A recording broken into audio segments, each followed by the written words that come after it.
têm crescido os campos de produção de sorgo no Brasil. Este cereal passou a ser mais cultivado nos últimos anos por causa das irregularidades das chuvas. Ao contrário do milho, que sofre com as instabilidades climáticas, o sorgo chega a suportar até 20 dias de estresse hídrico, numa espécie de dormência, e volta a se desenvolver com o retorno das águas. Diante disso, muitos produtores estão apostando nesta cultura, destinada principalmente à alimentação bovina. Segundo a Conab, a safra passada de sorgo no Brasil chegou a 1.100.000 hectares, um incremento acima de 20%, e a produtividade do grão cresceu o dobro da área plantada, mais de 40%. E para trazer mais detalhes sobre o potencial do sorgo brasileiro, eu viajo agora até a minha querida Sete Lagoas, em Minas Gerais. Eu vou até a unidade da Embrapa Milho e Sorgo para conversar com um dos grandes pesquisadores do cereal, o doutor em agronomia Cícero Menezes. Doutor Cícero, muito bom dia. Seja bem-vindo novamente ao Giro do Boi. Bom dia, Mauro. Bom dia a todos os telespectadores. É um prazer aqui estar com vocês. Acabei de abrir o programa agora, doutor, falando justamente sobre esse crescimento do sorgo, sobre o estado de Goiás, que me parece já representa por quase metade da produção de sorgo no Brasil, Agora, fazendo uma linha do tempo, doutor Cícero, para o pessoal de casa entender, quando que ocorre a popularização do sorgo no Brasil, quando que o agricultor começa a enxergar com os olhos diferentes a importância desse cereal nos nossos campos de produção? Nós temos o sorgo no Brasil já tem muito tempo, desde a década lá de 70, Nós tivemos uma época na década de 90 para 2000 que tivemos um grupo chamado Grupo ProSorgo, onde estava a Embrapa, algumas outras empresas públicas de pesquisa e as empresas privadas de sementes, em que foi dado um start com isso, foram feitos iniciamos novos programas de melhoramento. Só que agora, nesses últimos anos, o que tem acontecido? A instabilidade climática, tem acontecido a demanda por grãos, principalmente, vamos lá, os principais grãos acabam sendo milho e soja, pelo mercado europeu aumentou muito, e o mercado nacional começou a buscar novas opções e encontra o sorgo. O sorgo falta, igual você fala, falta popularizar o sorgo, falta divulgar o sorgo.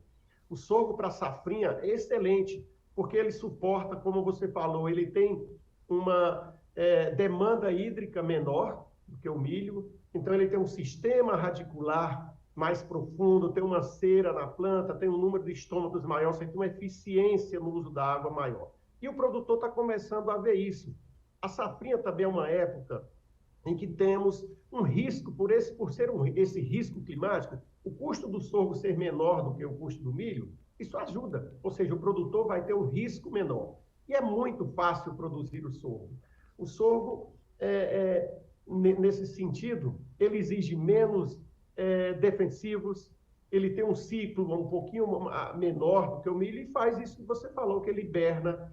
Então, as empresas começaram a investir mais, nós temos novos defensivos, temos novas empresas de sementes no mercado e agora a divulgação do produtor está tendo retorno com o sorgo e isso que fez esse crescimento, que está vindo um crescimento exponencial da área e de rendimento. Nossa, show, me deu aí, eu já fiquei convencido de que eu preciso olhar com outros olhos para essa cultura que a gente está vendo aí na tela, doutor.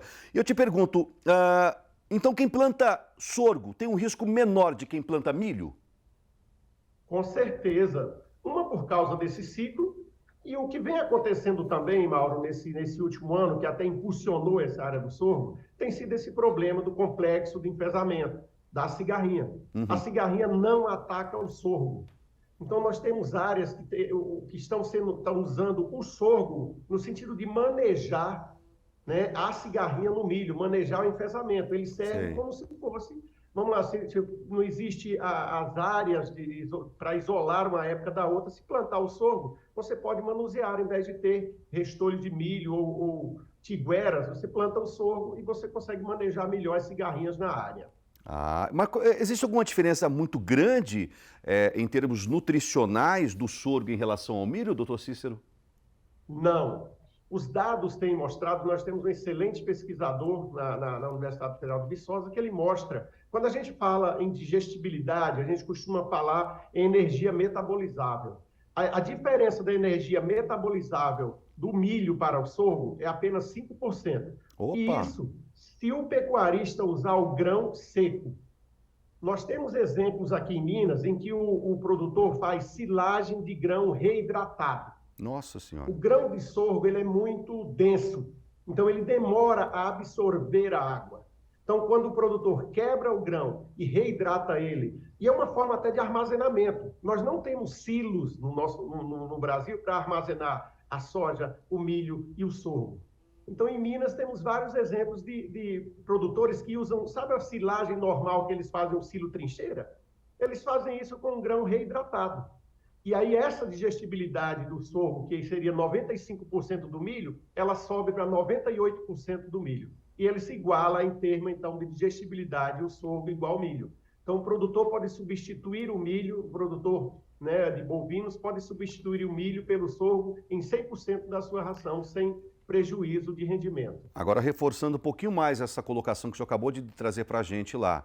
Custa um pouco mais caro produzir o milho em relação ao sorgo, né? É isso. Exatamente. É mais caro, E né? quando você pensa isso desse custo maior para uma época, principalmente a safrinha mais tardia, isso é bem-vindo, um sorgo, uma cultura que eu não conheço um produtor que plante dentro da data certa, que faça a sua adubação, que faça seu manejo de defensivos, que tenha dizer que teve prejuízo com o sorgo. E o sorgo, é isso que você falou. O custo da lavoura, ele chega a ser aí 60% a 65% ao custo de um hectare de milho. O custo de um hectare de sorgo... Menor? Menor? Não. A redução seria aí de 30% a 40%. Ah, de 30% a 40%. Deixa eu fazer uma conta rapidinha aqui, ó. O senhor falou que a diferença em termos nutricionais é de 5%. Eu tô com uma margem muito grande aqui, viu? Exatamente. Existem uns cálculos, Mauro, que são feitos, isso mais principalmente em relação a déficit hídrico, vamos falar, que uma das grandes vantagens do sorgo é essa tolerância maior aos veranicos prolongados. Uhum. Então, os cálculos têm mostrado o seguinte: se o produtor de milho for pensar aí que ele vai colher algo em torno abaixo de 100 sacas de milho, ou seja, 6 mil quilos, ou se ele achar que vai chover menos do que 430 milímetros durante a sua safrinha, ele já pode optar pelo sorgo, porque com certeza o sorgo já compete com o milho em termos de rendimento. Deixando claro que numa condição ótima de chuva, gente, o milho sempre vai produzir mais do que o sorgo. Por quê? Por causa da pesquisa. Se você buscar hoje no Brasil e no mundo, teremos assim 100 pesquisadores de milho para um de sorgo. Então a pesquisa é eficiente e por isso que o milho, e também nós temos o milho é tradição, tem mais de 500 anos de produção de milho. Né? Ô, pessoal, olha a diferença. De cada 100 produtores de milho, só temos um produtor de sorgo no Brasil. Aí vou te aproveitar. Em termos de pesquisa. Em termos de pesquisa. Entendi. Produtores que está muito mais avançada, né? Tão grande. Isso, porque a pesquisa estaria mais avançada. Entendi. Doutor, uma outra pergunta, pegando esse gancho que o senhor falou para mim agora, a relação do milho e sorgo. O mercado oscila muito, o mercado do sorgo? Não, já oscilou mais. Então, nós tínhamos produtores que até diziam, mas eu não consigo vender o sorgo. Hoje, isso também é um fator que talvez eu não tenha falado lá no começo, mas a Embrapa tem recebido demandas dos produtores de aves, suínos e bovinos, querendo opções de grãos. E eles estão comprando antecipadamente esse grão. Todo produtor que estiver produzindo sorgo, ele pode procurar que ele já tem comprador. O pessoal já está comprando os grãos da próxima safra, para você ter ideia. Entendi. Nós temos empresas, nós temos empresas pecuaristas que eles estão fazendo aquele caso deles trocarem o adubo, né, que eles chamam do barter, eles estão, para incentivar o sorgo, eles estão fazendo isso para o sorgo e não para o milho. Que eles estão querendo, eles estão com intenção de aumentar mais ainda essa área de sorgo. O barter é muito bom, pessoal. Eu conheço esse sistema de negociação, uma espécie de... na verdade, você trava a mercadoria no futuro e acaba pegando em sacas de sorgo, em arrobas de boi, em sacas de soja, de milho, aquelas coisas todas. O sorgo já está no mercado futuro, doutor? Olha, não aqui no, assim, existem essas empresas, nos Estados Unidos sim, mas nós aqui é Ainda mais não, essa né? venda de isso, é mais essa Olha venda direta para os grandes o pecuaristas, né? tamanho desse mercado. Vamos fazer umas rapidinhas aqui. Rapidinhas são perguntas e respostas, doutor Cícero. Tá chegando Ok. pergunta de todo o Brasil. Um abraço para o Rodrigo lá de Rondônia, o Roberto também, para o Zé lá de Salvador, para o Antônio do Paraná. Qual que é a recomendação diária do oferecimento de sorgo para o boi? O que você fala em recomendação diária? Para engordar um consegui boi. entender. Dá para usar tip em confinamento, em terminação em coxo, em Vamos apasto lá. também? Dá? É o seguinte, existe mais de um tipo de sorgo, tá? Tá. Tudo que nós falamos foi para o sorgo granífero. Entendi. Existe também um sorgo forrageiro. Então, o sorgo granífero, ele é dado igualzinho ao milho, né? Triturado, colocados os outros aditivos junto com a soja e dado para o bovino. Sim. Existem alguns produtores que aproveitam a rebrota. Essa rebrota do sorgo, ela precisa esperar um pouco o sorgo atingir aí uma planta em torno aí de 80%, de 80 centímetros a 1 metro, para que o pecuarista possa entrar com o bovino na área. Existe também um sorgo silageiro, que ele é específico para silagem. Já é uma planta mais alta, que ele atinge aí 3 metros de altura, produz o grão, mas ele é cortado, triturado e feito a silagem para dar também no coxo. Dá quantas toneladas por hectare? O sorgo Essa silageiro última. ele é impressionante. O sorgo silageiro é 50, 60 toneladas por hectare. Ué, Dificilmente melhor você conseguirá em milho mais do que 35, 40 toneladas. É Nossa. excepcional.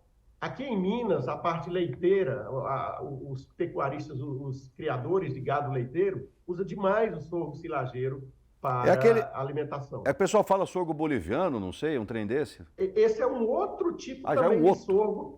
Isso ele é um sorgo silageiro, só que esse sorgo boliviano, se você prestar atenção, ele tem menos grãos. Então, ele é excelente também para um gado, mas não para seu gado de alta performance. Ele é para você dar para suas vacas desmamadas, para sua coisa, mas manutenção, ele é excelente né? Nutricionalmente, isso. Porque o que dá maior qualidade, eu não vou dizer que esse sorgo não seja ruim. Ele é excelente. O que dá qualidade numa silagem, primeiro é o grão, depois do grão as folhas, depois que vem o caule, tá? Então, ele vai reduzindo. Quando você tira o grão, ele vai ficando menor essa sua digestibilidade. Mas é excelente também você dar uma planta de um sorgo, vamos igual você falou, sorgo boliviano, para a alimentação animal, que é uma planta verde, assimilar a um capim de excelente qualidade. O sorgo é um capim, mas de qualidade melhor ainda. Doutor Cícero, Paulo lá do Maranhão, dá para oferecer sorgo para o gado de leite? Com certeza, né? Foi o que eu acabei de falar. Sorgo, milho e os... Tivemos uma paradinha, não, né? Fica à vontade, pode continuar. Mas é exatamente isso, é o que a gente respondeu. O sorgo granífero triturado para dar no coxo e o silageiro, né? Ou para pastejo. Existe também um sorgo tipo pastejo, mas é utilizado mais no Rio Grande do Sul. Entendi. Tá? É um outro tipo de sorgo. Antônio, lá de Itaúna, Minas Gerais, dá para fazer 2 cortes de sorgo por ano? No caso do sorgo silageiro, sim, é o que é feito aqui. O sorgo silageiro, diferentemente do sorgo granífero, aqui na região de Minas, principalmente, ele é plantado no verão. Então, o produtor planta agora em outubro ou novembro, colhe ele lá em janeiro, fevereiro, aduba novamente, faz uma adubação de cobertura e tem um segundo corte.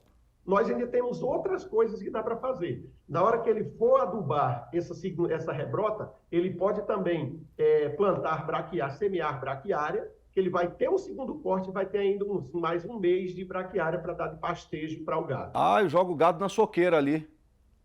Você joga, você colhe o segundo corte, colhe e vai ter a braquiária crescendo ainda, que você ainda pode alimentar, dar o gado. Tá? Essas soqueiras aí engordam da barbaridade. Breno, pecuarista de Alto Araguaia, Mato Grosso, existe sorgo transgênico? Não, não existe sorgo transgênico, essa também é uma das grandes qualidades do sorgo. É por isso que a gente está tendo uma demanda também para outras atividades, como alimentação de aves. Tem alguns locais na Europa que quer carne alimentada com grãos não transgênicos. Não existe sorgo de grão transgênico.